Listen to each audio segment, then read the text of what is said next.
Bismillahirrahmanirrahim. Bismillahirrahmanirrahim.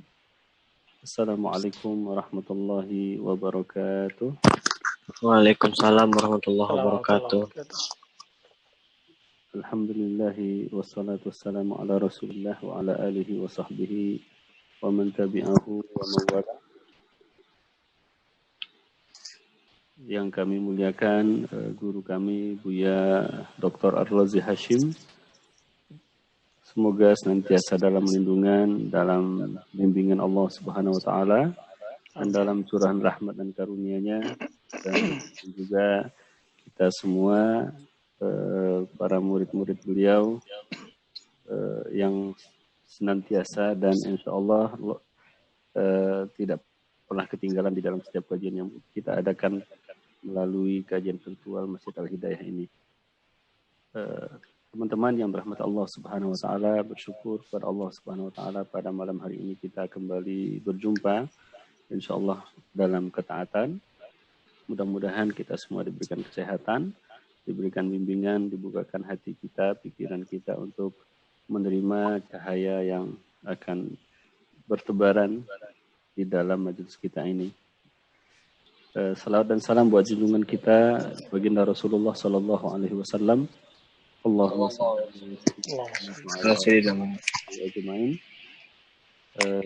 Teman-teman yang dirahmati Allah Subhanahu wa taala dan guru kami yang kami muliakan, untuk tidak memperpanjang kalam, langsung saja kita mulai kajian bersama Buya Ar-Razi Hashim. Kepada Al-Mukarram Buya Rozi kita persilakan. Baik. Assalamualaikum warahmatullahi wabarakatuh. Waalaikumsalam warahmatullahi wabarakatuh. Alhamdulillah rabbil alamin. Hamdan yuwafi ni'amahu wa yukafi'u mazidah. Asyhadu an la ilaha illallah. Asyhadu anna Muhammadan 'abduhu wa rasuluh. Allahumma salli wa sallim wa barik ala sayyidina Muhammad wa ala alihi wa ashabihi wa li baitihi wa dzurriyyatihi ajma'in wa ba'd. Yang sama-sama kita hormati Buya Kopri dan teman-teman semua. Semoga Allah meridhai kita, Amin. merahmati kita semua dan memberi hidayah ke jalan yang hak. Amin ya rabbal alamin. Wala nansa, kita nggak lupa salawat salam kepada Habibin al-Karim Nabi Muhammad sallallahu alaihi wasallam.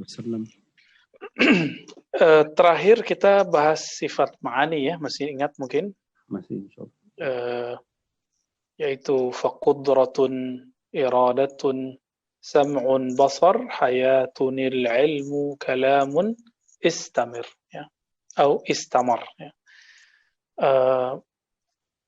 Kita review sedikit bahwa setelah kita mempelajari sifat-sifat Allah, minimal seorang muslim mengerti 20 sifat yang wajib bagi Allah.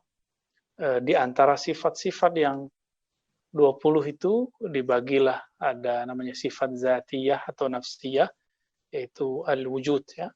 Bedanya wujud Allah tanpa sebab, wujud kita disebabkan karena kehendak Allah Subhanahu wa taala.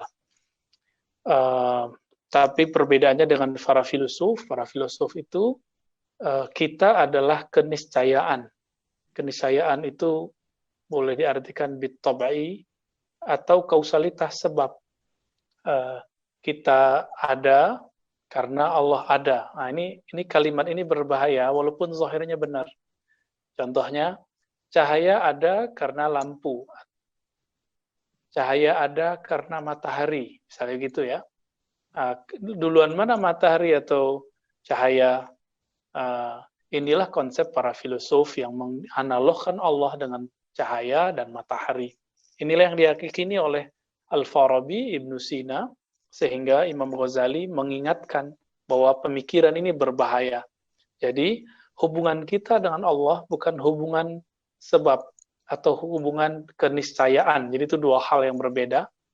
Sebab itu dalam bahasa Arab as-sabab. Kalau niscayaan itu bit-tab'i ya, tabiat, tapi bukan tabiat bahasa Indonesia, tapi tabiat dalam bahasa Arab ya.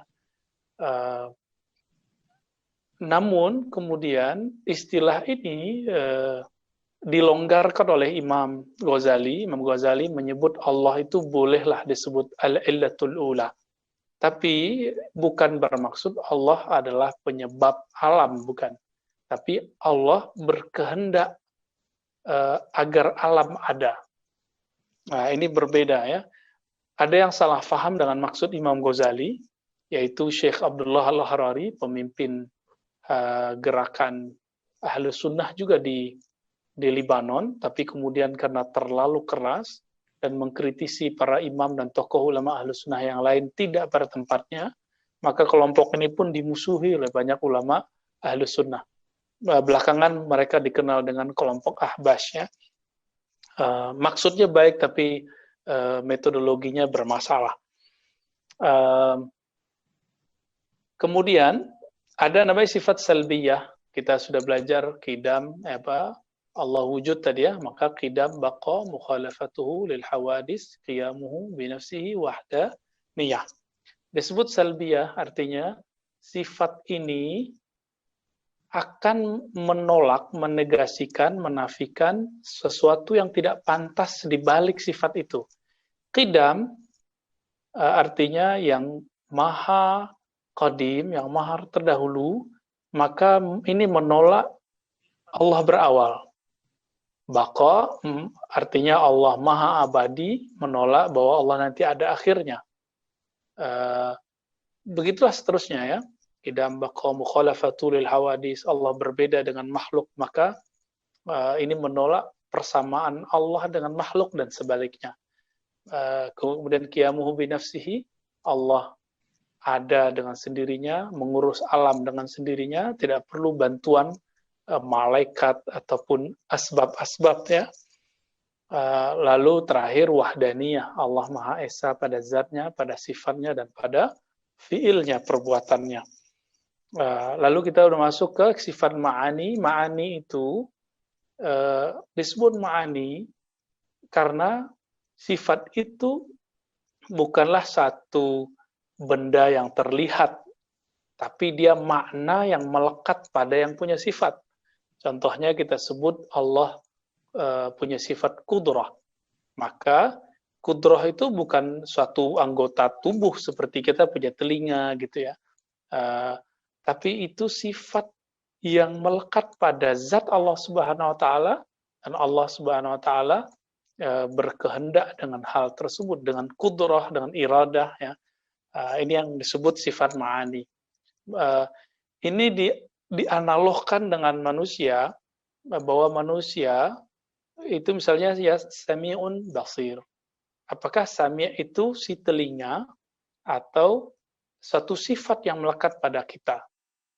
Maka dalam akidah Ahlussunnah disebut manusia itu diberi satu makna yang disebut mendengar. Bukan telinga itu yang mendengar. Maka Allah lebih mulia lagi dari analog ini. Perbedaan kita dengan Allah, kita mendengar dengan telinga, dengan alat, dengan butuh udara, jarak yang dekat, sedangkan Allah tidak butuh semua itu. Itu yang membedakan laisa kamitslihi syai'. Begitu juga basar ya, melihat. Lalu ada sifat hayat, Allah maha hidup, Allah hidup. Lalu ada sifat ilmu, lalu sifat kalam. Teman-teman semua, sifat-sifat ini kemudian dibagi oleh para ulama kita. Ada sifat yang berkaitan dengan hal yang mumkinat. Jadi kita dulu sudah bagi ada 3 macam. Wajibat, mumkinat, mustahilat. Ya. Atau mumkinat itu nomor 3. Wajib, mustahil, mungkin. Qudrah iradah hanya berkaitan dengan yang mungkin saja terjadi. Maka kalau ada orang bertanya, mungkinkah Allah menciptakan Tuhan seperti dirinya? Mungkinkah Allah punya anak? Sanggupkah Allah menciptakan anak dari dirinya? Pertanyaan-pertanyaan begini, pertanyaan yang tidak munasibun ya. Maka kenapa? Karena tidak menguasai apa yang diistilahkan dengan ta'alluq. Jadi antara sifat ini dengan objek yang akan dikaitkan disebut dengan ta'alluq ya.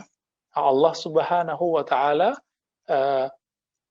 Kalau kita sebut Allah punya kudrah iradah, maka kekuasaan dan kehendak Allah itu hanya berkaitan dengan suatu yang mungkinat, yang mungkin. Kita sudah sebutkan dulu bahwa ada seorang imam namanya Ibnu Hazm, karena beliau tidak mempelajari dari basic, akhirnya dikritik para ulama ketika memberikan pertanyaan, mungkinkah Allah, sanggupkah Allah mempunyai anak? Lalu dia mengatakan, sanggup dong, karena Allah sanggup untuk segala sesuatu.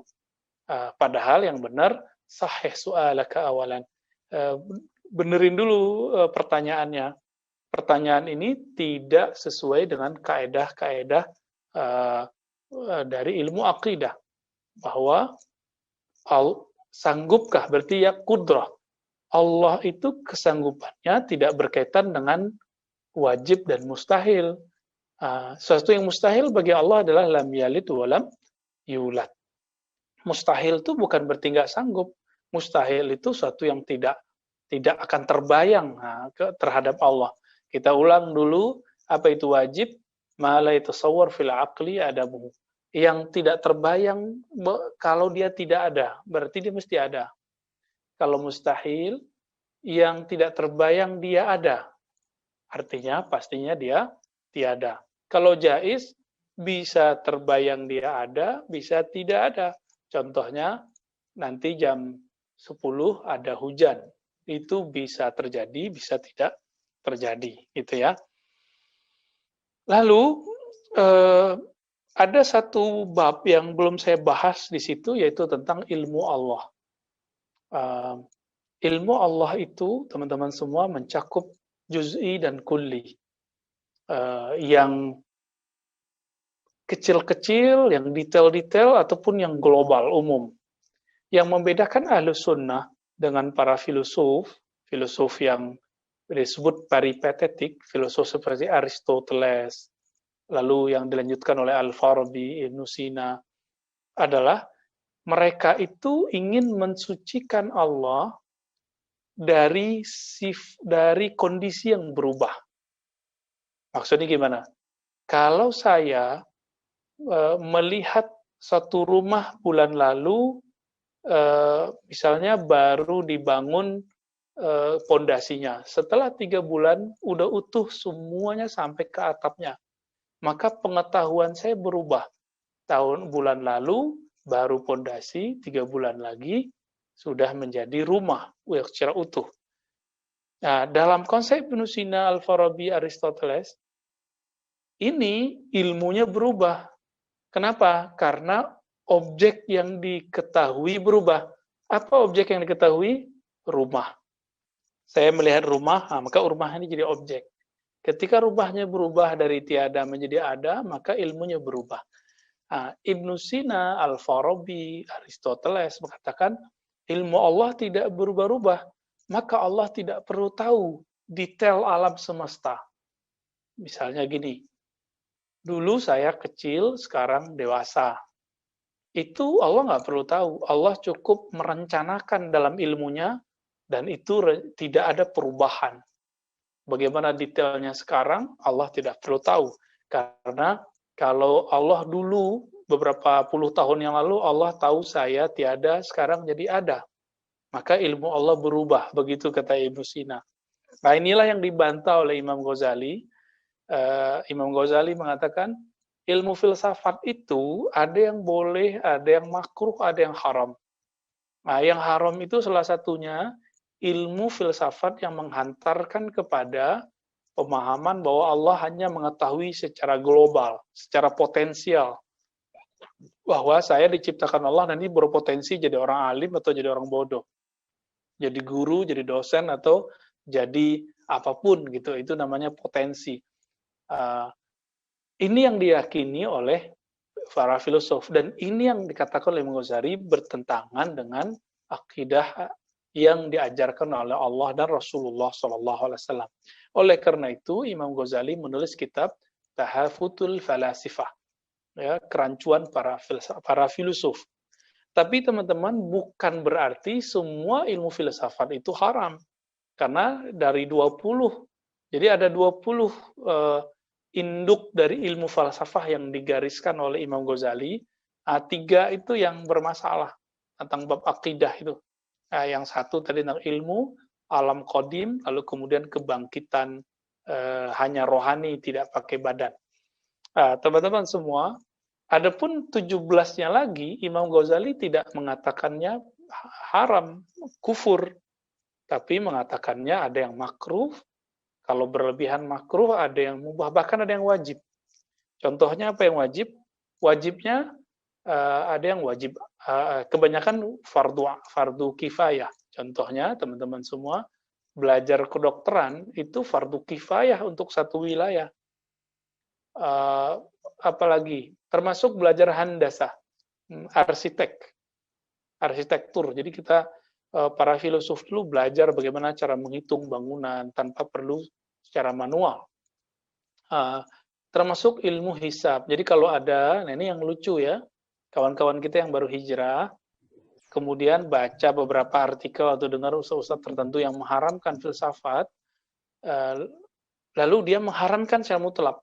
Dan kebanyakan itu teman-teman kita yang jurusannya eksak, umum, jurusan-jurusan yang ada di umum. Apa yang lucu, dia mengambil jurusan matematika, kimia, ya teknik sipil gitu ya. Itu dulu adalah cabang-cabang ilmu filsafat. Ilmu matematika dulu disebut ilmu hisab atau ilmu jabar. Itu filsafat dulu. Maka dibagi dua, ada yang matematika terapan, ada matematika murni. Nah, yang murni itu adalah falsafah murni. Jadi kalau kita ngobrol nih sama orang ahli matematika murni, kimia murni, fisika murni, itu udah sama kayak ngomong dengan filosof. Nah, ini yang saya bikin miris. Baca sesuatu lalu mengharamkannya, tapi tidak tahu kalau dia berada di dalamnya. Ya, teman-teman, termasuk ilmu matematika yang kita pelajari sekarang itu juga termasuk bagian dari ilmu para filosof. Apakah itu haram? Tentu tidak. Ya, kalau berlebihan untuk orang yang nggak membutuhkannya, nanti makruh. Paling tinggi makruh. Nah ini. Jadi persentuhan, pergesekan antara akidah Ahlussunnah dengan filsafat lebih kurang di sini, di bab al-ilmu. Ini yang kemudian banyak bergesekannya dari dulu sampai sekarang ya. Jadi kita tidak menolak filsafat secara mutlak, justru malah hanya minoritas dari ajaran-ajaran falsafah yang kita tolak ya. Dan di situ kata kuncinya tahafudul falasifah, penolakan terhadap para filosof, bukan filsafatnya secara semua. Ya, siapa falasifah di situ? Yang disebut oleh Imam Ghazali, Aristo, kemudian Al-Farabi dan Ibnu Sina. Walaupun kemudian ini dibantah lagi oleh Ibnu Rushd, nanti kita bahas di waktu yang lain jika sempat ya. Sekarang kita masuk ke sifat jaiz Allah Subhanahu wa taala. Bismillahirrahmanirrahim, bisanadina al-muttasil ila Syekh Ahmad Al-Marzuqi qala wa jaizun bi fadlihi wa adlihi tarkun li kulli mumkinin ka fi'lihi ya. Wa jaizun itu yang nomor 10 ya. Wa jaizun bi fadlihi, dan sifat jaiz Allah taala ya, bi fadlihi wa adlihi, berkaitan dengan keutamaan anugerah-anugerahnya, wa adlihi, dan keadilannya. Apa itu? Allah itu dalam akhir 3 ayat terakhir dari surat Al-Baqarah itu jelas sekali, kalau Allah mau, yaghfiru liman yasha, Allah mengampuni siapapun yang dia mau. Tapi jika dia mau, maka Allah yu'azzib, ya Allah mengazab siapapun yang dia mau, may yasha. Nah, Allah itu kalau ada orang menikah, jika berkehendak maka Allah ciptakan anak bagi mereka, jika tidak Allah tidak menciptakan anak bagi mereka. Api membakar, secara hukum alam atau disebut hukum adi, dia pasti membakar. Tapi secara hukum jaiz, hukum akli, maka dia bisa membakar atau tidak, apalagi dikaitkan dengan naqli. Berdasarkan ayat ya naru kuni bardan, wahai api, hendaklah kamu menjadi dingin, wassalaman ya. dan selamat atas Ibrahim alaihi salatu wassalam. Maka api secara natural betul dia membakar. Tapi secara akli, faktanya ada orang debus tidak terbakar. Faktanya di Quran secara nakli, ada Nabi Ibrahim dilempar ke api tidak terbakar. Maka ini masuk ke bab jaiz. Corona ini kalau mengenai kita, masuk ke dalam tubuh kita, maka membuat kita sakit-sakitan, bla bla bla semua ya. Tapi kalau Allah tidak berkehendak, ya nggak jadi juga. Itu udah ada orang yang sudah menghindar, pakai masker kemana-mana, cuci tangan, tapi ternyata kena juga. Ada yang sudah bergelimang, ya kita lihat ada orang ngumpul tiap hari sampai sekarang sehat-sehat aja. Maka ini adalah hak jaiznya Allah Ta'ala. Puncaknya nanti ada pertanyaan. Secara akli dan secara nakli, nanti akli itu dia lebih umum, nakli itu lebih khusus. Secara akal, Allah itu bebas. Allah itu berhak memperlakukan hambanya sesukanya. Maka, apakah wajib Allah memasukkan orang yang taat masuk surga, orang yang maksiat ke dalam neraka? Secara akli itu suka-suka Allah. Jika dia mau dia masukkan, jika dia tidak masukkan. Berdasarkan hadis Nabi juga ya, ada di hadis Nabi riwayat Imam Al-Baihaqi, ada seseorang disebutkan bahwa dia telah beribadah 500 tahun, lalu dia ketika Allah firmankan masuklah surga ke dalam surga dengan rahmatku, lalu dia protes. Lalu orang ini kemudian ditantang oleh Allah, ya sudah kalau gitu timbang 500 tahun amalmu dengan satu matamu itu. Ternyata setelah ditimbang beratnya sama. Walhasil kemudian Allah bilang ambil satu mata lagi. Apa yang terjadi? Teman-teman semua, akhirnya orang ini mengatakan, ya Rabb adkhilni jannataka birahmatik. Masukkan aku ke dalam surgamu dengan rahmatmu. Dalam hal ini, ternyata dalil akli itu tetap saja ada dalil akli yang menguatkannya. Namun secara waqi, secara akli yang Allah lakukan, ya, bahwa may ya'mal khairan yarah, orang yang beramal baik pasti melihat apa kebaikannya nanti. Orang yang beramal buruk pasti juga akan melihat.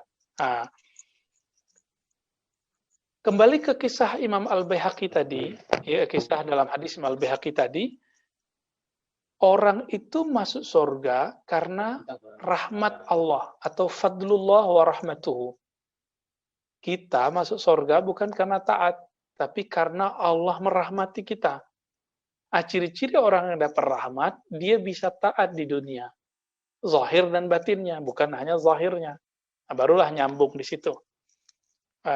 Ciri-ciri orang yang masuk surga, maka dia dapat rahmat sehingga dia sempat bertobat meskipun sesaat sebelum wafatnya. Makanya teman-teman semua jangan minta keadilan Allah. Karena Allah kalau mau adil, ya maka kayak orang yang beribadah 500 tahun tadi, diminta matanya yang kedua untuk ditimbang. Ternyata dia ketakutan. Kenapa? Satu mata senilai dengan 500 tahun beribadah. Gimana dengan mata kedua? Ya, tentu nanti dia tidak bisa membayar. Ini yang disebut keadilan Allah. Maka imam kita Ahlus Sunnah Abul Hasan Al-Asy'ari mengatakan masuk surga itu birahmatihi wa fadlih, hanya dengan rahmat dan keutamaan darinya, hadiah darinya. Sedangkan masuk neraka itu karena keadilannya. Karena Allah ingin adil, maka Allah masukkan orang ke dalam neraka. Maka lagi-lagi saya katakan, jangan pernah mengatakan, ya Allah bersikap adillah engkau. Apalagi yang kemudian meragukan keadilan Allah SWT. Allah nggak adil ya, gitu. Orang yang mengatakan itu, saya khawatir dia sudah menjadi kafir. Ya. Wa jaizun bifadlihi wa adlihi. Apa yang jaiz pada Allah? Tarkun likulli mumkinin kafi'lihi. Meninggalkan apa saja yang mungkin atau melakukannya. Ya. Allah tadi mungkin saja memerintahkan api membakar atau tidak memerintahkan api membakar. Allah mungkin saja memerintahkan obat menyembuhkan atau tidak menyembuhkan. Allah bisa saja memastikan membiarkan orang yang taat masuk neraka secara zahir. Nah, itu fawailul lil musallin, celaka bagi orang yang sholat. Dia taat dengan sholatnya. Tapi kenapa dia masuk neraka? Karena dia melalaikannya dan dia riya gitu. Maka zahirnya taat, belumlah jaminan orang itu dapat rahmat. Nah, ciri-ciri orang dapat rahmat itu bukan dengan kasratul ibadat, banyak ibadat. Tapi ciri-ciri orang yang mendapatkan rahmat itu adalah mubadaratul iltija ilallah. Segera kembali kepada Allah fi kulli halin, dalam segala keadaan. Baik itu taat ataupun maksiat, baik itu baik ataupun buruk. Dan tidak berprasangka kepada Allah Subhanahu wa ta'ala. Jadi ini yang dimaksud wa jaizun bi fadlihi wa adlihi tarkun likulli mumkinin ka fi'lihi. Betul, secara keilmuan teman-teman semua, corona ini kita nggak tahu kapan hilangnya ya. Tapi kalau Allah menggunakan hak jaiznya, dalam sekejap corona ini bisa hilang. Kira-kira begitu ya. Betul, nanti kalau Dajjal keluar, 1 hari seperti setahun. 40 hari ya mirip-mirip 40 tahun lah. Tapi kalau Allah berkehendak, maka Allah beri kekuatan kepada orang-orang beriman untuk menghadapinya, dan orang beriman merasakannya cepat. Ini yang disebut sifat jaiz. Jadi jaiz ini adalah celah bagi kita untuk berunsiyah ma Allah. Apa unsiyah itu ya? Ya bermanja-manjalah dengan Allah. Dengan sifat jaiznya itulah kemudian banyak orang mendapatkan syafaat. Nabi itu memberi syafaat dengan jaiz. Maka Nabi mengatakan syafaati li adil kabair min ummati, hadis Nasai ya. Syafaatku bagi pelaku dosa besar di kalangan umatku. Itu dengan sifat jaiz. Kalau nggak bisa. Nah, doa kita mustajab. Betul, ada ud'uni astajib lakum. Minta kepadaku, seru aku pasti menjawab. Tapi kapan Allah menunaikan jawabannya, itu kan suka-suka Allah. Bisa sekarang, bisa nanti. Nah, ketika kita meminta supaya sekarang, nah itu dengan jaiznya Allah. Gitu. Ya. Makanya Allah berbuat sekehendaknya. Ya, Allah berbuat sekehendaknya dan tidak boleh kita protes. Yang boleh diprotes itu kita. Wahum yus'alun. Ya. Yang boleh ditanya, dikritisi itu kita. Allah tidak boleh dikritisi. Nah, dalam hal ini teman-teman, ada yang disebut tauhid fi'liyah. Tauhid mengenai fi'il Allah Subhanahu wa ta'ala. Nah, Allah Subhanahu wa ta'ala berbuat sesukanya. Aqidah Ahlussunnah tidak mewajibkan Allah berbuat al-aslah wal khair fid din aw dunya li ibadihi. Allah itu enggak boleh kita paksa harus membuat yang terbaik untuk kita, versi kita, gitu. Ini pemahaman ini banyak yang disalahfahami, bahkan sekelas ulama-ulama besar itu kena, seperti Al-Jubba'i, ayah tiri dari Imam Abul Hasan Al-Asy'ari. Itu terkena di sini. Saking dia ingin mensucikan Allah, dia mengatakan bahwa Allah hanya berkehendak kebaikan bagi manusia dalam hal agamanya saja. Kalau orang-orang Baghdad, orang Mu'tazilah Baghdad mengatakan dunia dan akhirat. Ya. Lalu Imam Asy'ari kemudian bertanya, disinilah awal titik perubahan Imam Asy'ari menjadi kembali ke Ahlussunnah setelah beliau meninggalkannya. Ya. Jadi Imam Asy'ari mengatakan, bertanya ya, wahai Abu Ali Al-Jubba'i, menurut kamu kalau ada anak kecil mati, ya, terus orang kafir. Lalu yang ketiga, orang mukmin tapi amalnya dikit. Ya, amalnya dikit. Kira-kira nanti anak kecil ini di mana? Orang kafir ini di mana? Orang yang mukmin tapi taatnya sedikit di mana? Masuk surga atau masuk neraka? Kata Al-Jubai, anak kecil ini akan masuk surga tapi surganya rendah. Tadi mukmin yang ketiga itu amalnya bagus ya, amal taat. Yang kedua, orang kafir masuk neraka. Yang ketiga, mukmin yang taat masuk surga yang lumayan tinggi. Apa kata Al-Jubai? Anak kecil masuk surga, tapi surga yang rendah. Orang kafir masuk neraka. Orang yang mukmin taat masuk surga yang tinggi. Imam Asy'ari nanya lagi. Ini isunya masih sama. Allah menghendaki kebaikan bagi hambanya. Itu yang diyakini oleh Mu'tazilah. Teman-teman semua, hati-hati, banyak para asatis, para dai kena di sini. Kalimat ini kayaknya benar, padahal salah. Ya. Apa pertanyaan Imam Abdul Hasan Asy'ari? Wahai Tuan Syekh Abu Ali Al-Jubai, bagaimana pendapatmu jika si anak kecil bertanya kepada Allah, Ya Rob, kenapa engkau memasukkanku kepada sorga yang rendah? Kira-kira begitu. Maka dijawab oleh Allah, kata Al-Jubai, karena kamu masih kecil, kamu belum ada dosa. Lalu dia protes. Kenapa engkau mematikanku di waktu kecil?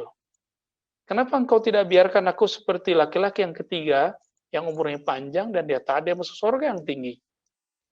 Nah, kata Jubai, Allah akan menjawab. Ini andai-andainya Abu Ali Al-Jubai. Hai anak kecil, jika engkau mati di waktu tua, dewasa, maka engkau akan mati kafir dan masuk neraka. Maka Allah menginginkan kebaikan bagimu, Allah matikan engkau di waktu kecil, supaya engkau tidak maksiat dan kufur, lalu masuk neraka. Imam Asy'ari tersenyum di situ. Bertanya balik, wahai Abu Ali Al-Jubai, kalau begitu, seharusnya orang kafir bertanya lagi, wahai Tuhan, ya Rob, kalau engkau memang tahu, aku akan mati kafir lalu masuk neraka, kenapa engkau tidak matikan aku seperti anak kecil tadi? Sehingga aku masuk surga meskipun rendah. Apa jawaban dari Abu Ali Al-Jubai? Yaskut. Dia diam, wala yujib wala yurud. Dia tidak bisa jawab. Nah, kira-kira seperti itu. Nah, jadi teman-teman, lalu bagaimana kaidah jais itu? Allah berkehendak sesuai dengan keinginannya. Dan semua keinginannya itu mutlak hak. Kita sebut hak. Kita nggak sebut baik dan buruk. Kita sebut semuanya hak. Nah, itu yang benar. Adapun bagi kita, nah, sebutan baik dan buruk itu adalah sebutan manusia terhadap dirinya. Nah, maka baik dan buruk ini merupakan persoalan nisbi, bukan persoalan hak. Contohnya, kalau kita sakit itu baik bagi dokter karena dia dapat pekerjaan di situ, baik bagi perawat, bagi apoteker, berumah sakit, tapi tidak baik bagi kita yang mengeluarkan duit dan yang merasakan sakit.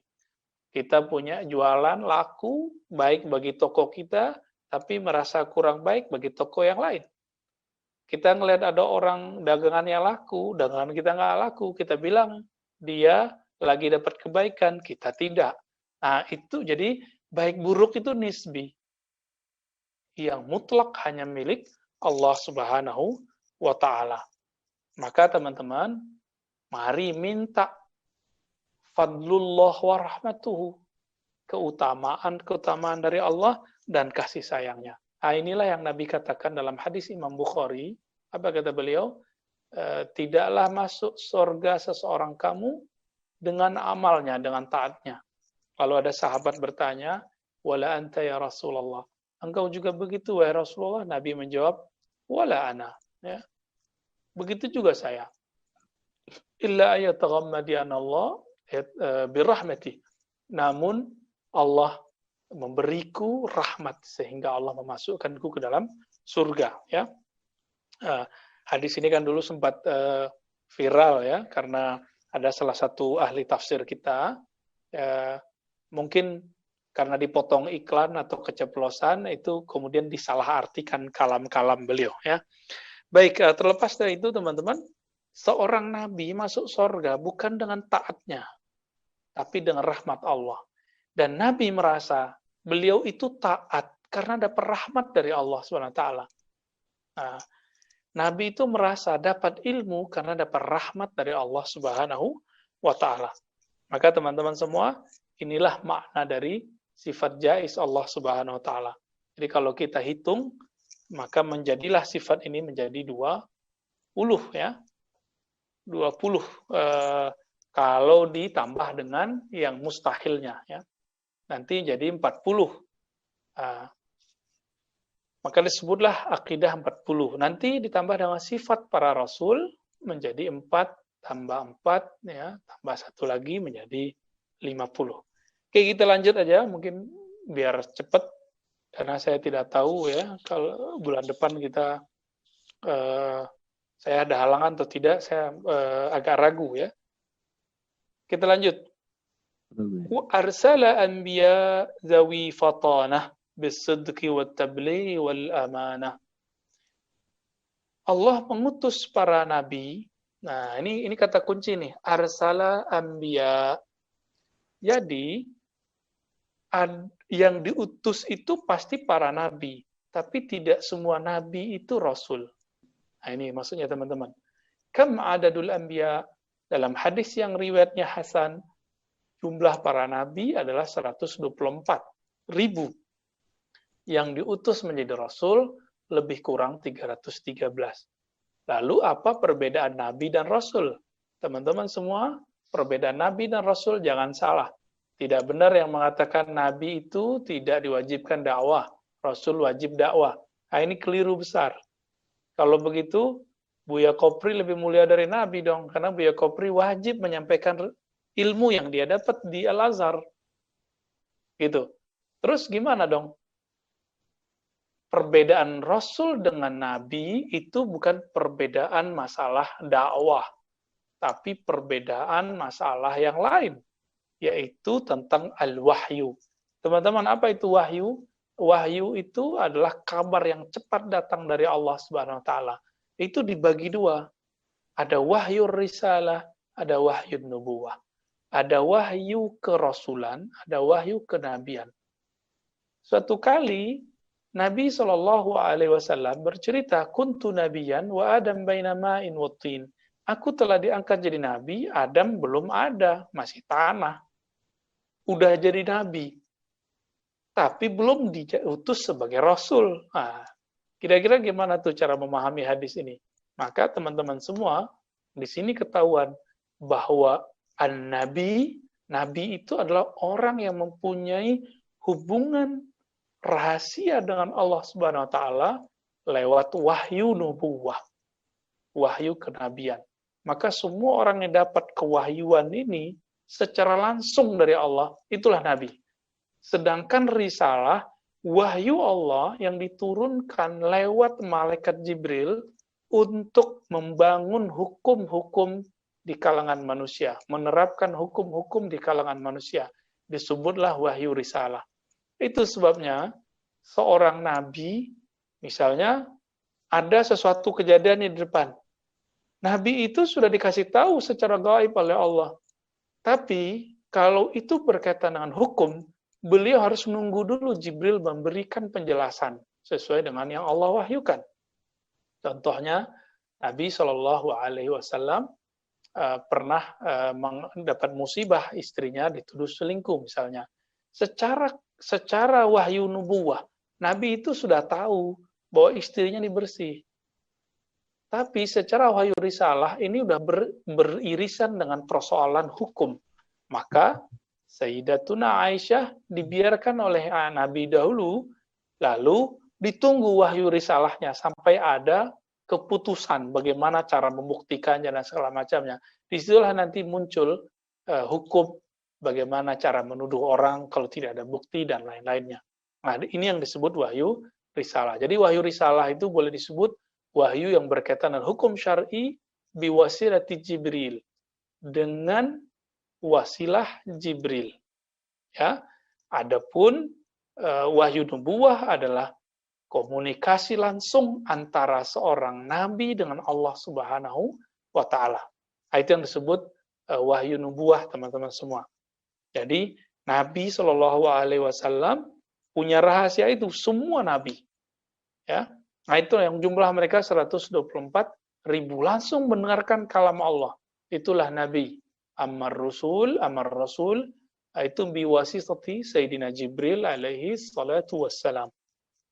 Ya, jadi ini perbedaan Rasul dan Nabi. Mohon ini diingat-ingat supaya tidak lupa, karena di dalam buku-buku pelajaran yang diajarkan di sekolah-sekolah ini tidak dijelaskan secara tuntas. Ya, apa sifat dari seorang Nabi dan Rasul? Baik Nabi dan Rasul sifatnya sama. Apa sifatnya? Zawi fatanah. Zawi artinya punya, atau zu ya, zu atau zawi, fatanah, mempunyai kecerdasan. Nah, kecerdasan inilah yang kemudian kita lihat dalam ayat perintah Allah, wajadilhum billati hiya ahsan. Ya, berdebat dengan cara yang ahsan. Ahsan itu bisa di caranya, bisa di metodologisnya. Ya, alhamdulillah beberapa waktu lalu, bahkan kemarin ya, kita dialog dengan seorang mu'alaf yang masih kental dengan ilmunya dengan kitab sucinya yang lama, dan kita tidak meremehkan satupun dari isi kitabnya, malah kita selalu konfirmasi dengan isi kitab dia. Saya rasa kita harus berusaha untuk mencari thariqah yang ahsan untuk berdialog dengan mereka, bukan malah mencoba-coba untuk mentafsir-tafsir sendiri ayat mereka. Kita kan gak rela kitab suci kita ditafsir-tafsir mereka. Begitu juga mereka tidak rela tafsiran ayat-ayatnya dia itu kemudian kita tafsirkan sesuka kita. Baik. Lalu sifat yang kedua, zawi fatanah bis-sidqi. Dengan sidq. Nah, apa arti sidq? Teman-teman, sidq itu artinya munasabah atau muwafaqah. Muwafaqah apa? Kesesuaian antara kaulnya, kabar-kabarnya, wahyu-wahyunya bil waqi', dengan kenyataan. Ini yang disebut sidq. Sidqun. Maka orang yang jujur itu disebut shadiq karena kaulnya sama dengan perbuatannya. Ya. Nabi itu mesti shadiq. Ya.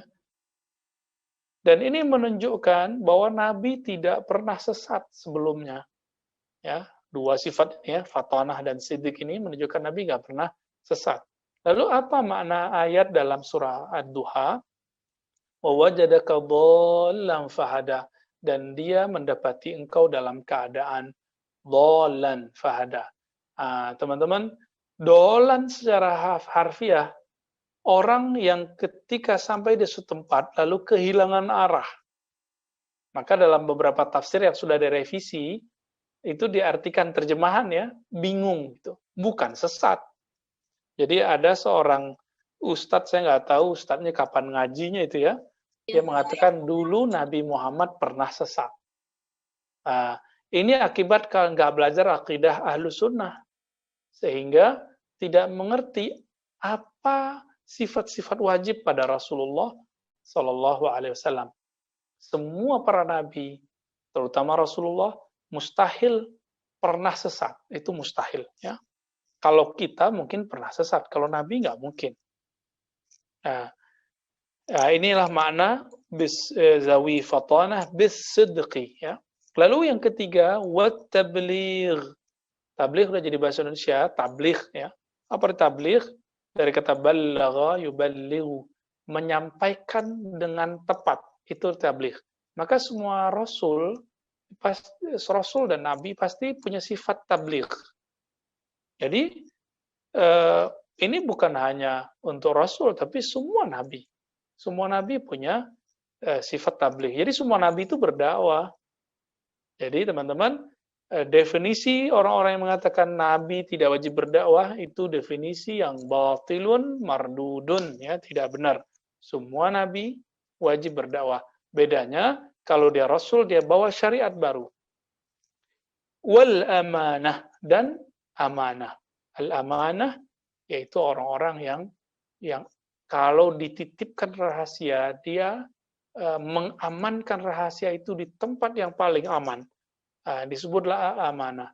Orangnya disebut dengan al-amin. Nabi SAW semuanya terkenal amanah.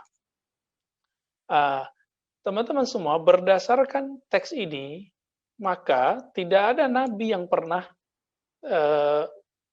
ember gitu ya.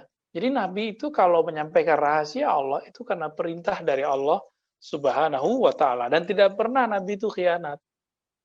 Jadi nggak ada ceritanya nabi itu khianat. Dalam beberapa perjanjian lama misalnya ada nabi misalnya yang minum khamar gitu ya. Maka dia sepertinya bukan kitab Taurat atau Injil atau Zaburnya yang bermasalah, tapi salinan-salinannya yang bermasalah. Persoalan salinan ini kan berbahaya ya. Ini berlanjut sampai zaman sekarang ya. 4 sifat ini teman-teman semua alhamdulillah sudah masuk ke dalam kurikulum belajar kita di TPA, di sekolah. Ternyata sumbernya dari sini, dan ini sumbernya nanti dari kitab-kitab yang lebih besar lagi. Kita lanjut. Nabi punya sifat wajib tadi 4. Dan kebalikan dari yang 4 itu kita sebut sifat mustahil, maka jadi 8. Sekarang masuk ke sifat jaiz. Jadi Nabi juga punya sifat jaiz. Apa itu? Wa jaizun fi haqqihim. Ya, ini yang nomor berapa ini? Ya. Nomor 2 di situ ya. Wa jaizun fi haqqihim min 'aradin bi ghairi naqsin ka khafifil maradi.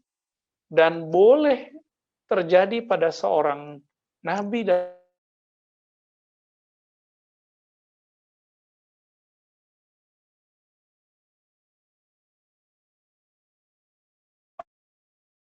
ada manusia, disebut dengan arad.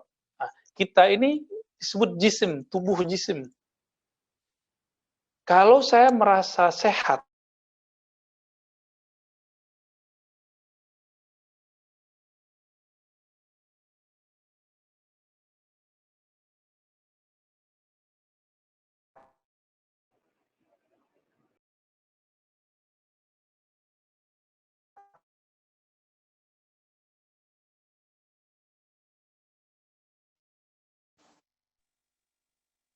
baik. Wa jaizun fi haqqihim min arad. Ketika saya sehat, lalu sehatnya hilang jadi sakit, sakitnya hilang sehat.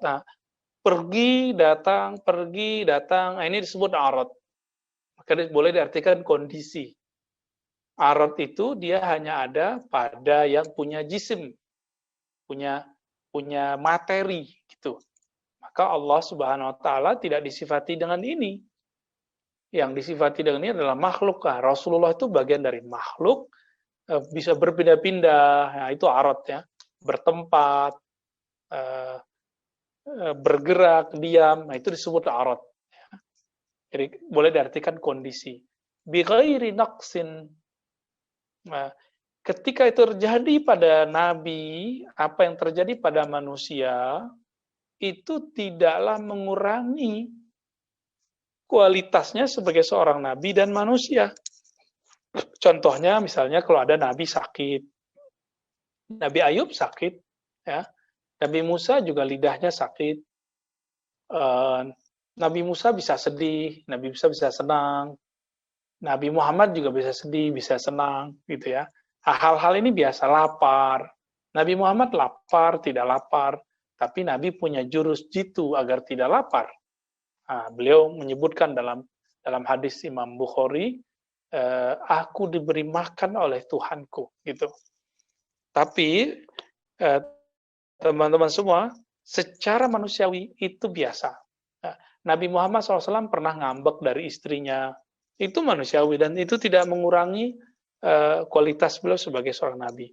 Artinya terjadi konflik di keluarga itu normal seorang keluarga atas seorang nabi, apalagi seorang ustadz ya. Seperti kita misalnya ngambekan tersinggungan, begitu itu hal yang sangat mungkin terjadi pada kita, begitu juga Nabi. Jadi apa yang terjadi pada kita dari arad ini terjadi pada Nabi sallallahu alaihi wasallam. Ya. Inilah yang disebut sifat jais kepada Nabi sallallahu alaihi wasallam. Nah, sekarang ada satu bab setelahnya ya. Wa ismatuhum kasairil malaikah wajibatun wa fadalu malaikah. Nah, teman-teman semua, kaidah ini kaidah besar yang harus dipahami oleh seorang mukmin ahlus sunnah wal jamaah yang membedakannya dengan selain ahlus sunnah. Apa itu? Ismatuhum kasairil malaikah. Ya. Para nabi itu ismah.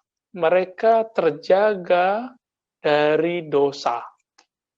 Tapi ulama kita berbeda pendapat, terjaga nggak dari kelupaan dan kekeliruan. Jadi ada 3 istilah, dosa, keliru, lupa, gitu. Maka ulama kita ijma, ulama ahli sunnah, Nabi dan Rasul terpelihara dari dosa. Tapi Nabi Muhammad diperdebatkan, apakah beliau terpelihara dari salah dan lupa. Nah, sebagian kecil ahlus sunnah mengatakan boleh Nabi keliru dan lupa. Tapi teman-teman semua, saya diajarkan oleh Syekh Hasan itu, beliau mengatakan, meskipun secara manusiawi Nabi bisa lupa, karena itu sifat jais. Bisa keliru, itu sifat jais. Tapi lupa dan kelirunya Nabi itu hak. Lupanya itu bukanlah lupa, kelirunya itu bukanlah keliru. Kira-kira begitu. Maksudnya gimana? Nabi itu pernah lupa bilangan sholat. Supaya nanti keluar hukum syariat bagaimana cara memperbaiki sholat yang kelupaan rakaatnya. Sehingga disebut sujud sahwi. Kalau Nabi nggak pernah lupa, maka tidak ada sujud sahwi. Nah, itulah rahasianya. Dan Nabi keliru. Kelirunya Nabi ini hak. Nabi sedang mengajarkan orang, kalau keliru dalam satu hal, itu maksudnya apa? Masih ingat hadis Nabi SAW, beliau berjalan di pemukiman, perkebunan orang-orang Madinah, lalu mereka melakukan salah satu metode dalam bercocok tanam, lalu Nabi mengajarkan metode yang lain. Ternyata di tahun itu, setelah beberapa bulan, mereka gagal panen. Apa kata Nabi? Antum a'lamu bi umuri dunyakum. Sebenarnya kalian lebih tahu urusan dunia kalian. Bukan berarti Nabi nggak tahu. Nabi sedang mengajarkan, jika ada persoalan duniawi, persoalan baru, yang dia tidak berkaitan langsung dengan agama, maka tidak perlulah ditanyakan. Tidak perlu diminta saranku.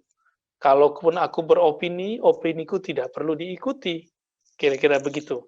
Karena aku beropini saat itu sama seperti kalian. Jadi seperti manusia biasa. Makanya beberapa sahabat itu ketika perang sering nanya, wahai Rasulullah, ini wahyu atau pendapat engkau? Kalau Nabi bilang wahyu, mereka langsung diam. Kalau bilang pendapat, mereka langsung menambahkannya atau mengkritisinya. Nah, begitu ada para sahabat kepada Rasulullah Sallallahu Alaihi Wasallam. Nah, maka teman-teman semua, Nabi itu mustahil pernah sesat, karena itu bagian dari ismah. Ya, Nabi itu mustahil pernah mengikuti ajaran kesyirikan. Jadi ketika mendapatkan ayat Nabi Ibrahim mengatakan ke bintang, oh ini nih Tuhanku, lalu bulan ini nih Tuhanku, matahari, itu sebenarnya bukanlah mengatakan bahwa aku menyembah selain Allah, tapi itu sedang menjebak kaum-kaum yang disebut paganisme. Maka teman-teman di ujung dikatakan wa fadalu malaikah. Akidah Ahlussunnah meyakini bahwa para nabi, para rasul lebih mulia dari malaikat. Kenapa? Karena para nabi adalah klan cahaya yang paling mulia, sedangkan malaikat tercipta dari itu. Jadi malaikat itu sebenarnya ada setelah nurnya nabi itu ada. Oleh karena itu, nabi lebih tua secara rohani dari malaikat. Maka sebenarnya ketika Jibril datang ke Nabi Muhammad, ke para nabi, itu bukanlah bertindak seperti guru yang kita bayangkan, tapi hanya mirip-mirip seperti mentor. Ya. Hanya mirip-mirip seperti mentor. Kira-kira seperti itu. Jadi kalau kita simpulkan, teman-teman, ada di kajian kita pada malam ini adalah sifat jaiz bagi Allah, lalu sifat beda Rasul dengan Nabi, lalu kemudian sifat wajib bagi para Nabi, lalu yang terakhir tentang jaiz dan ismah, sifat jaiz dan kemaksuman para Nabi. Kira-kira sampai di situ, Buya Kopri, saya kembalikan. Ya. Baik Buya, terima kasih banyak atas penjelasan Buya. Mudah-mudahan dapat kita tangkap. Dan ini sudah masuk beberapa pertanyaan dan juga calon penanya. Yang pertama tadi yang minta kesempatan adalah Bapak Akbar Hilman. Silakan Bapak Akbar Hilman, langsung kepada Buya Rozi. Mohon dipersingkat. Oke. Assalamualaikum Buya. Waalaikumsalam, Mbak Hilman.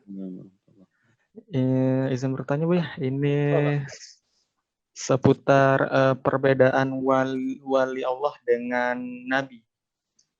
Ada perdebatan mungkin di kalangan teman-teman sufi, mungkin ada yang terjebak kalau wali itu lebih mulia daripada Nabi. Tadi Buya juga sempat menyampaikan kalau Nabi itu mendapat wahyu nubuah, berkomunikasi langsung dengan Allah, sementara Rasul itu mendapatkan wahyu risalah seputar syariat-syariat. Kalau begitu, yang ingin Ana tanyakan itu apa beda? Apakah sama karomahnya wali itu dengan wahyu nubuahnya Nabi?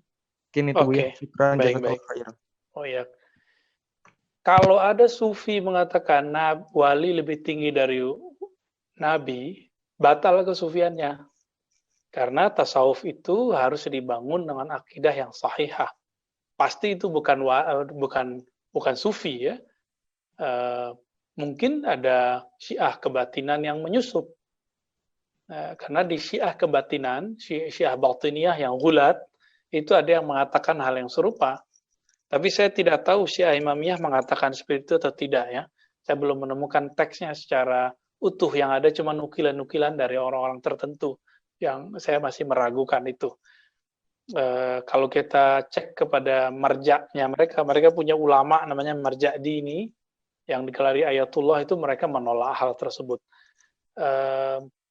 Jadi kalau dibuat rumusan, nah ini kan yang sering dituduhkan Ibn Arabi. Nanti antum cek kalau bisa mengecek ya ke kitab Fususul Hikam karya Ibn Arabi, itu ternyata beliau di bab Musawiyah seingat saya, beliau mengatakan bahwa puncak dari para wali itu masih di bawah awal kenabian.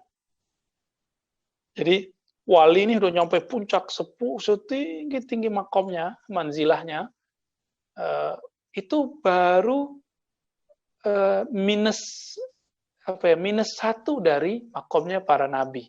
Jadi selangkah lagi belum nyampe dia ke makom kenabian. Gitu. Ini yang disepakati oleh para ulama-ulama Ahlussunnah di kalangan sufi. Jadi ulama sufi tidak ada satupun yang mengatakan hal itu.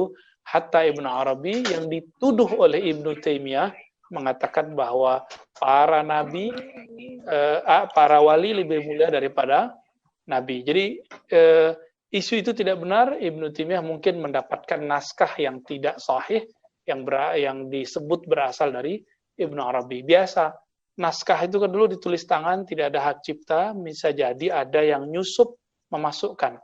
Ini juga terjadi pada teks Al-Ibanah Imam Asy'ari ya, sehingga muncul kalimat ya sakinal ars, padahal yang mungkin yang benar adalah ya Rabbal Ars. Itu terjadi ya. Saya rasa itu yang terjadi pada para sufi. Mereka sering jadi bulan-bulanan, sering jadi bahan ejekan karena mereka tidak suka debat, tidak mau membalas ketika dituduh. Ini sebagai penjelas. Lalu bedanya apa ilham mereka? Ilhamnya para wali itu mahfuzun, hanya dijaga Allah, tapi tidak maksumun, tidak maksum. Sehingga bisa saja seorang wali itu ketika dapat ilham, dia salah membacanya. Membaca ilhamnya salah, itu bisa terjadi. Tapi kalau para nabi tidak mungkin salah dalam membaca ilham, karena Allah jaga. Para nabi itu setannya sudah diislamkan Allah. Ya, seperti yang disebutkan dalam hadis yang sahih. Adapun para wali, ada yang korinnya diislamkan Allah, ada yang tidak. Kalau Islamnya, kalau setannya tidak ada yang diislamkan. Ya, hanya nabi yang diislamkan setannya. Korinnya apalagi. Jadi, mungkin terganggu oleh korin-korinnya, oleh setan-setannya itu, sehingga ketika menafsirkan ilham, itu bisa salah. Jadi jaminan kebenarannya tidak mutlak. Sedangkan untuk para nabi, jaminan kebenarannya mutlak. Kira-kira begitu. Baik Bu ya. Yang kedua, pertanyaan dari Bapak Aulia Bil Allafa. Jazakallah khairan Bu ya atas ilmu dan waktunya. Izin bertanya. Yang pertama, bagaimana jika ada seorang anak kecil yang bertanya di mana Allah, agar kami bisa mengajarkan akidah yang sahih dan mudah dipahami untuk anak kecil. Kemudian, ya, ada satu riwayat yang diriwayatkan dari Sayyidina Ali, man ayyana al-aina fala yuqalu lahu aina. Ya. Jadi ajarkan anak kecil logika yang lebih sederhana. Kalau aina itu kan artinya tempat, di manakah bertempat misalnya, atau di manakah posisi kemuliaan. Jadi aina ini bisa pertanyaan tempat, bisa pertanyaan derajat, ya. Maka jawabannya adalah siapa zat yang menciptakan tempat, maka tidak perlu ditanyakan tempat karena dia tidak membutuhkan tempat. Nah, begitu. Kalau di Beirut tuh para ulama mengajarkan biasanya anak-anak, dan itu dinyanyikan ya. Man ayyanal aina fala yuqalu lahu aina. Siapa yang menciptakan tempat, maka tidak perlu ditanyakan dia berada di mana. Itu. ya, Nanti anak-anak kita akan paham sendiri. baik ya. Yang kedua dari penanya yang sama, adakah syarah kitab Aqidatul Awam yang Buya bisa referensikan, yang mungkin sudah dialih bahasakan ke dalam bahasa Indonesia? Jazakumullah khairan kepada Buya dan tim. Semoga Ya, ada syarah yang ditulis oleh Sayyid Muhammad Alawi Al-Maliki yang kemudian dikompilasi oleh muridnya Kiai siapa? Ihya Ulumuddin ya, yang ada di Malang itu. Dan murid-muridnya banyak sekarang ya. Saya ingat saya itu sudah diterjemah. Silakan dicari. Ya. Kalau umur kita panjang, waktu saya ada, nanti kita buat juga. insya Allah.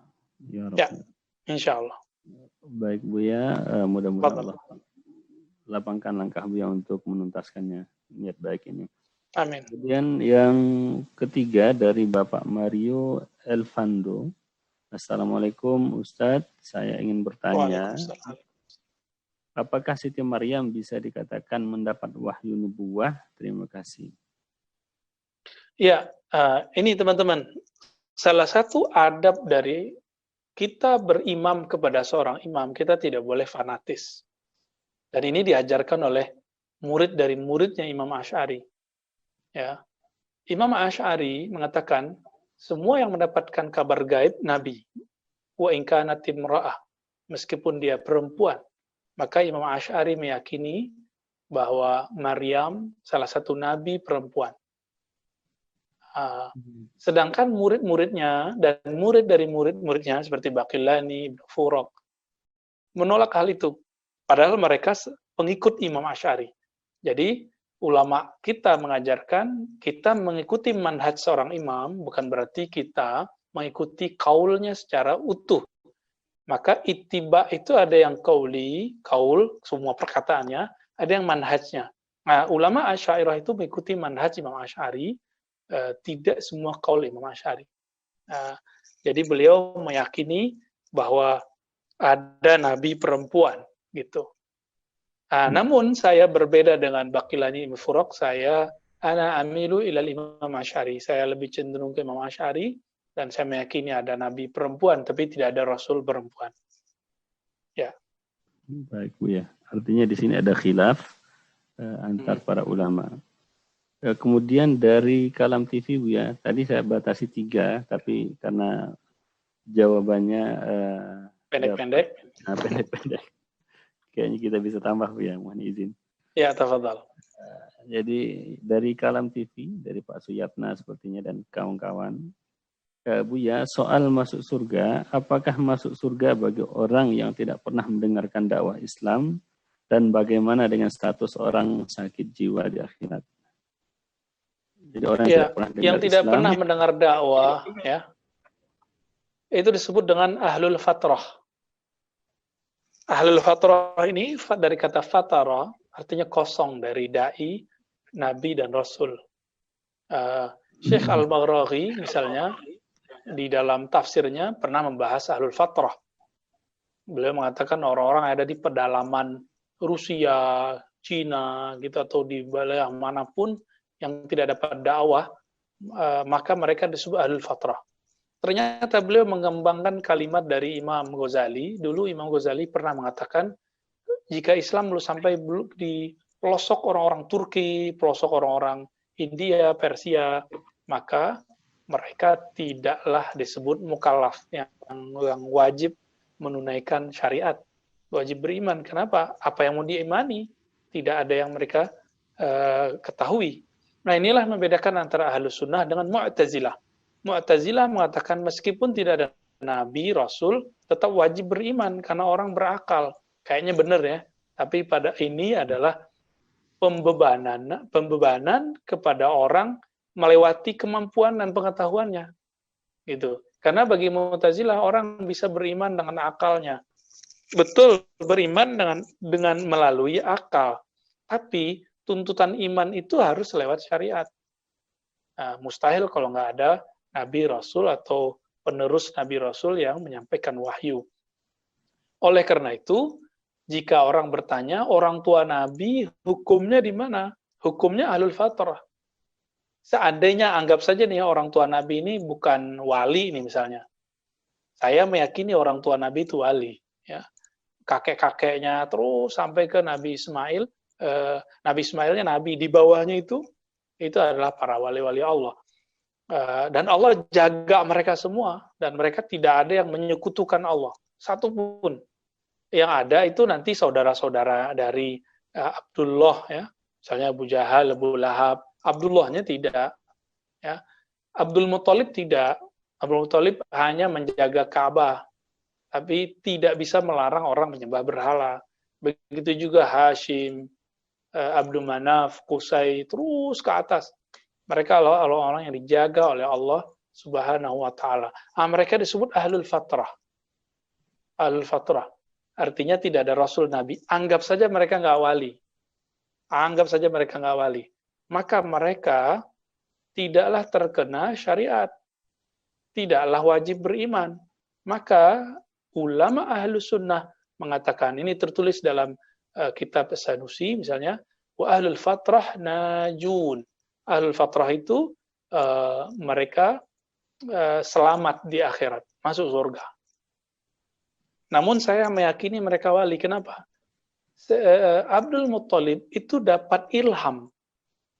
agar memberi cucunya nama yaitu Muhammad. Ya, Aminah disampaikanlah ke Abdullah ya. Lalu Aminah didatangi oleh malaikat-malaikat dalam mimpinya dan para nabi dalam mimpinya. Lalu setiap mimpi yang datang itu mengatakan Sammi waladak Muhammad, dan kasih nama anakmu Muhammad. Kita ini ketemu malaikat aja dalam mimpi atau ketemu nabi itu kan spesial. Orang sekarang bangga sekali kalau mimpi ketemu nabi. Ya, ini hampir tiap malam belum mimpi ketemu nabi. Itu sebabnya Syekh Al-Ghumari dan murid-muridnya juga mengatakan bahwa Sayyidah Aminah min kibari awliyaillah. Ya, Sayyidah Aminah meskipun di zaman fatrah tidak ada Nabi Rasul, tapi rohaninya berkualitas seperti kualitas para wali Allah. Maka sungguh keterlaluan jika ada yang mengatakan orang tua Nabi masuk neraka. Seandainya pun iya nih, kafir misalnya. Lalu kita katakan, bapak lu masuk neraka misalnya. Bapak kita nih kafir. Terus dibilangin, bapakmu masuk neraka. Kan kita tersinggung, nyakitin kita. Ini terjadi pada Zainab binti Abi Lahab. Ya, Zainabnya mukminah. Lalu dibilangin, anak ahli neraka. Dia tersinggung dan ngadu kepada Rasulullah. Lalu Nabi mengatakan, la tu'zul ahya bil amwat. Jangan kamu sakiti orang yang hidup karena perbuatan orang yang mati. Maka teman-teman, saya kecewa dengan beberapa ustadz yang ngaku ustadz sunnah, ustadz hadis, tapi berani dan tidak punya adab mengatakan orang tua Nabi masuk neraka. Betapa pilunya hati Nabi, betapa sakitnya hati keturunan para habaib, para zuriat Rasulullah ketika mendengarkan hal itu. Ya, kalau Imam Ibnul Arabi, murid Ghazali, bukan Ibnul Arabi yang tadi saya ceritakan, pensyarah kitab Tirmizi, yaitu Aridatul Ahwazi dan Ahkamul Quran, mengatakan mal'unun man qala anna walidail Mustafa finnar. Terlaknat orang-orang yang mengatakan orang tua Nabi masuk neraka. Saya tidak sampai mengatakan itu, cuma saya sedih dan ikut pilu juga dengernya. Ya. Cukup kali Ustaz. Baik, Bu, ya. Orang gila ya, tentang orang gila.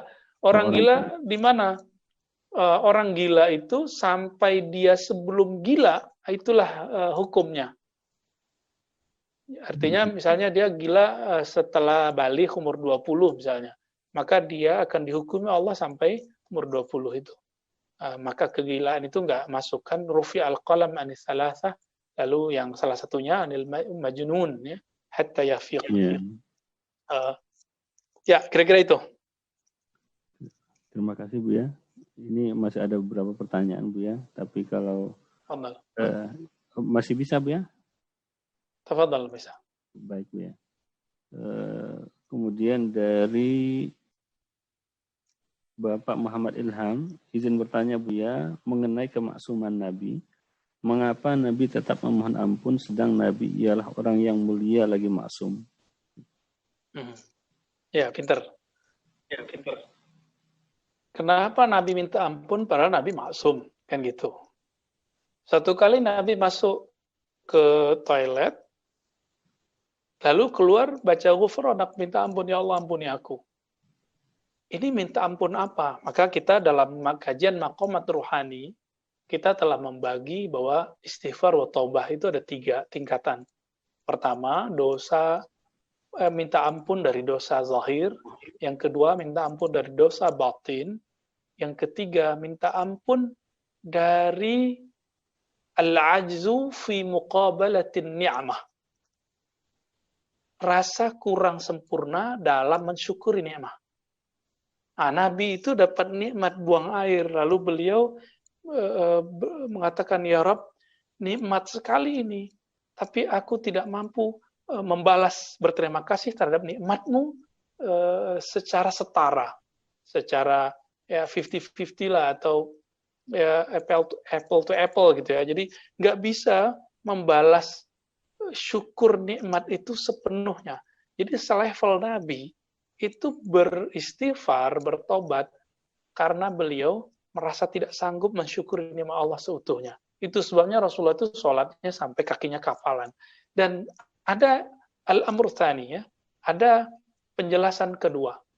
Dalam hadis Imam Bukhari itu dikatakan innahu la yughanu ala qalbi fa astaghfirullah wa atubu ilaihi 70 marrah. Aku merasakan ada ghain dalam kalbuku. Apa arti ghain? Nurun, suatu cahaya yang menyilaukan beliau karena beliau memandang surga atau memandang ke kebesaran Allah atau memandang ke sesuatu yang menjadi perangkatnya Allah, tapi kemudian beliau tersilaukan di situ. Itu disebut innahu la yughanu ala qalbi. Maka karena beliau tersilaukan di situ, padahal kalau kita mendapatkan itu kita langsung jadi wali. Tapi seorang nabi dapat itu, kemudian asik masuk di situ, itu ditegur oleh Allah.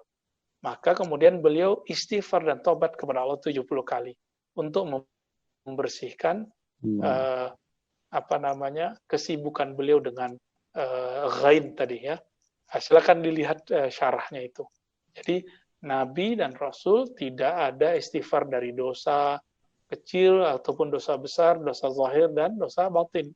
Para Nabi istighfar karena merasa lemah dari syukur atau karena ada liputan cahaya yang menyilaukan kalbunya sehingga beliau terhalang, terhijab memandang Allah Subhanahu wa taala.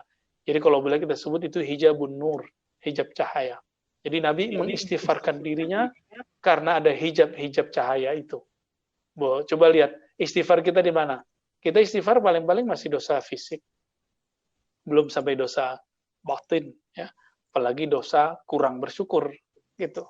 Baik. Masya Allah. Selanjutnya dari Bapak Muhammad Ilham, mungkin bila diizinkan anak bertanya Buya, apakah boleh Buya ketika mengatakan Allah dengan menunjuk tangan ke atas sedangkan Allah ada di tempat, tidak ada di tempat barangkali maksudnya, Allah ada tanpa arah. Berdasarkan hadis jariyah riwayat Imam Ahmad, itu kan disebutkan aina Allah fa asyarat ila sama. Di mana Allah? Lalu budak ini mengisyaratkan ke langit, fis sama gitu ya. Berdasarkan itu ulama kita sebagian membolehkan isyarat ke langit dengan syarat tidak meyakini bahwa Allah Subhanahu wa taala menempati suatu tempat seperti langit dan bumi. Kenapa? Teman-teman semua, langit itu disebutkan dalam surat Az-Zumar, was-samawat matwiyatun biyaminih. Langit-langit Allah itu, 7 langit ya, itu digenggam, terlipat biyamini, dengan genggaman tangan kanannya Allah. Kan begitu. Ini ayat itu kualitasnya mutawatir. Mutawatir pasti benar. Hadis tadi, hadis Ahmad dan juga hadis Muslim, itu ayatnya ahad. Ahad itu kualitasnya zanni. Dia belum pasti. Meskipun sahih secara riwayat, tapi secara faidatul ilmi, dia tidak memfaedahkan qat'i, dia memfaedahkan zanni. Dia tidak pasti maknanya begitu. Gitu, itu maksudnya. Ini yang disebut zanni dan qat'i. Ada makna lain. Ya. Karena orang Arab itu kalau bertanya aina, itu bisa berarti posisi atau tempat. Ya. Jadi banyak ini orang tertipu dalam membaca ini hatta wa in kana Arabian, meskipun dia seorang orang Arab hari ini, karena Arab dulu dan Arab sekarang kan sudah berbeda. Mengartikan aina Allah itu zarfan, tempat, padahal belum tentu itu zarf. Ya. Kenapa? Ayat hadrat Az-Zumar ya. Menyebutkan ternyata di langit tidak ada Allah, yang ada malaikat gitu. Kira-kira begitu ya. Jadi kalau mau isyarat, hanya isyarat i'tiqad annallaha aliyun. Jadi isyarat itu hanya menunjukkan Allah Maha Tinggi. Teman-teman semua, akidah Ahlussunnah Asy'ari meyakini Allah Maha Tinggi. Tapi tidaklah uluwul makan, bukanlah tinggi posisi tempat. Tapi karena Allah bukanlah benda, maka tingginya bukan tinggi tinggi benda. Tingginya hanya Allah yang tahu maknanya. Gitu. Jadi jangan terjebak di situ. Kalau iya, ya maka yusmah bi. Tapi saran saya sebenarnya secara maknawi itu bisa, kalau yang berbicara faham, dan itu tidak masalah. Ya. Baik, Contohnya gini ya, kita kalau doa kan ke langit, ya kan? Kalau sholat ke Ka'bah, apakah Allah itu di Ka'bah? Kan enggak. Apakah Allah di atas? Kan juga enggak begitu ya. Nah, inilah yang dimaksud oleh Imam Asy'ari dalam kitab Al-Ibanah. Ya. Baik Bu ya, yang terakhir Bu ya, ini kebetulan Tafadhol. sesuai dengan yang kita bahas dari Bapak Apit. Al-Fakir sedang membaca kitab Nuruz Zalam, salah satu syarah Aqidatul Awam. Ada kalimat Idzin Nabi alladzi laisa bi rasulin la yuballighu syai'an. Mohon penjelasan dari Buya. Itu cuma qaul pendapat ya. Syarah itu teman-teman semua, kalau ada kitab itu ada teks disebut matan. Matan itu kemudian dijelaskan oleh seorang imam syekh. Penjelasan ini bisa bentuknya hasyiah, bisa berbentuk syarah. Semuanya syarah ya. Syarah itu tidaklah suci, bisa jadi benar, bisa jadi salah. Bisa jadi tepat, bisa jadi kurang tepat gitu. Dan ini bisa dibantah sendiri dengan qaulu syarihnya di bagian tempat yang lain, bahwa misalnya Nabi Samuel, Nabi Daniel itu kan bukan rasul, tapi wajib menyampaikan kok, gitu. Wajib berdakwah kok. Nabi Syis itu berdakwah. Khalid bin Sinan yang diperdebatkan itu juga berdakwah. Ya. Jadi itu hanya ra'yun, pendapat. Jadi teman-teman, kitab kuning itu betul kita harus hormati, tapi kebenaran mutlak bukan ada di situ. Kira-kira begitu ya. Baik Buya, terima kasih banyak Buya atas penjelasan Buya dan juga jawaban dari pertanyaan teman-teman pada malam hari ini. Itulah kajian kita pada malam hari ini bersama Buya Rozi, dan terakhir barangkali Buya Rozi kita minta nasihat terakhirnya sebelum kita tutup pengajian kita pada pekan ini. Ya, seingat saya teman-teman menambahkan sedikit tadi, kalau mau nanti silakan buka misalnya tafsir Ibn Ashur, itu juga menjelaskan tentang nubuah dan risalah ya. Nanti di sana ada penjelasan perbedaan antara Nabi dan Rasul. Begitu juga seingat saya ada Muhammad Abduh dan lain-lainnya. Khulasatul kalam, teman-teman semua, mari mengenal sifat Allah. Tadi sudah ada sifat Allah 20 wajib, 20 mustahil, jaiznya 1, dan ternyata celah kita untuk berinteraksi dengan Allah, dengan interaksi kemanjaan, ya, keintiman, itu ada di sifat jaiznya. Nah, adapun Rasul, ada Rasul dan Nabi, ada 4 sifat wajib, 4 sifat mustahil, ada 1 yang jaiz. Meskipun Nabi itu jaiz, bisa seperti kita, tapi kita harus hormati Rasulullah. Rasulullah juga punya perasaan seperti kita, punya rasa seperti kita juga. Ya. Maka beradablah kepada Rasulullah, zahiran wa batinan, meskipun beliau secara fisik telah mati, meninggal, wafat, tapi secara rohani masih membersamai kita dalam salawat-salawat kita. Ya. Maka saran saya, mari teman-teman kenang Allah dengan zikir, lalu sejukkan kalbu dengan salawat. Allahumma salli ala nabiyyina Muhammad. Subhanakallahumma wa bihamdika, asyhadu an la ilaha illa anta, astaghfiruka wa atubu ilaik. Mohon pamit semuanya. Assalamualaikum warahmatullahi wabarakatuh. Waalaikumsalam warahmatullahi wabarakatuh. Terima kasih Buya Rozi atas kesempatannya, atas ilmu yang telah dibagikan kepada kita semua, dan juga kepada teman-teman sekalian yang telah hadir pada malam hari ini. Mudah-mudahan Allah SWT memberkati kita semua. Untuk pertanyaannya sudah terjawab semua, dan kalau ada pertanyaan lagi silakan disimpan untuk pertemuan yang akan datang. Demikian dari saya, mohon maaf atas segala kekurangan. Subhanakallahumma bihamdika, asyhadu an la ilaha illa anta, nastaghfiruka wa natubu ilaik. Wassalamualaikum warahmatullahi wabarakatuh.